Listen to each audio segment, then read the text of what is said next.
সালাত ও সালাম পেশ করছি। আল্লাহুম্মা সাল্লি আলাইহি আল্লাহুম্মা বারিক আলাইহি।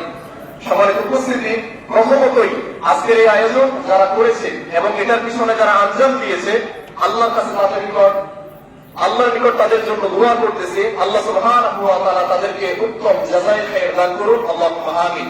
আল্লাহ তাদের এই আয়োজনকে কবুল করে নিন, আল্লাহুম্মা আমিন। পাশাপাশি আপনারা যারা আজকে উপস্থিত হয়েছেন, আলহামদুলিল্লাহ, আপনাদের উপস্থিতি দেখে অন্তরটা জুড়িয়ে গেল। আসলে এখনো যে মানুষ ইসলামকে পছন্দ করে বা ইসলাম মুখী আছে, সেটার বাস্তবিক চিত্র আজকে আমি এখানে দেখতে পেলাম।